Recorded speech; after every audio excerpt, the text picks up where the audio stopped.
Reddit қолданушылары қандай заттар күндізде түнде де қорқынышты көрінеді? Үйдегілердің немесе туыстардың айқайласып ұрсып жатқанын есту. Аневризм кез келген сәтте өліп кетуі мүмкін деген ой қатты қорқытады. Душқа түсіп жатқанда көзіңді жұму, әлде тек мен ғана қорқам ба? Сиіп жатқанда қан шығу, бәрі қорқады бұндайдан. Ұйқыдан тұрып бір жаққа кешігіп бара жатқаныңды түсінген кез. Жек көрем. Мама телефоныңды сұраған кез. Денем дірілдеп кетеді.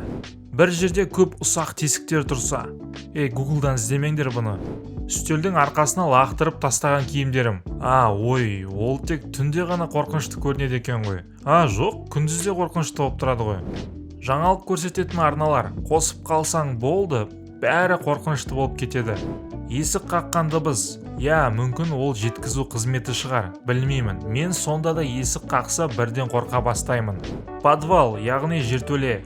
Ол жерде бәрі жақсы, тіпті жарық жанып тұр десеңдер де маған поху. Тезірек жүгіріп шығып кеткім кеп тұрады. Баспалдақпен көтеріле бергенде артымнан біреу жүгіріп келе жатқан сияқты болады.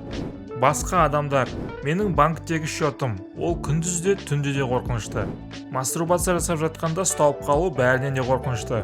Үйде өзің жүргенде басқа бөлмеден бір нәрсенің дауысы шығады. Осы қорқынышты. Кез келген жәндік, әсіресе сәл үлкендеу болса, ешкім жоқ қараңғы көшелер, сайқы мазақтар. Менің түрім, оған күндіз ба, түн ба, оң жағынан қара, сол жағынан қара, бәрі бір қорқынышты. Менің ойларым, ол қашан да қорқынышты. Жүр, бізге сөйлесу керек деген сөз қай кезде де қорқынышты.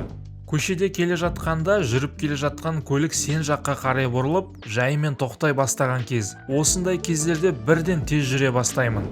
Қоғамға еш қажетің жоқ екенін түсінгенде, білмеймін, мен үшін қатты қорқынышты болды. Ойлаш, ешкімге керегің жоқ.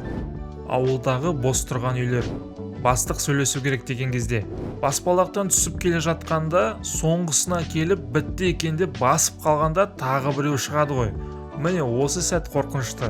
Көшеде кетіп бара жатасың, кенет терезеден саған біреу қарап тұрғанын сезесің. Қарап қалсаң, қолында қылышы бар адам саған қарап тұрады.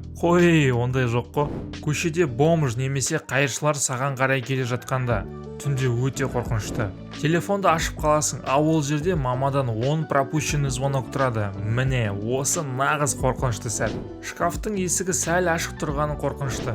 Қуыршақтар. Мен Жапонияға жұмыс бойынша бардым. Сол жерден бір үйді жалдап тұрдым. Үйдің ішінде жапондық хина қуыршақтары көп еді. Түнде де күндізде қорқынышты. Білмеймін, олардың көздері маған қарап тұрған сияқты. Ал сен үшін қандай заттар күндізде түнде де қорқынышты? Комментарийға жазуды ұмытпа. Және де біздің тапа-тал түсте қандай қорқынышты түсініксіз нәрсе көрдің деген видеоны қарауды ұмытпа. Ол жерде де керемет қорқынышты нәрселер туралы жазылған.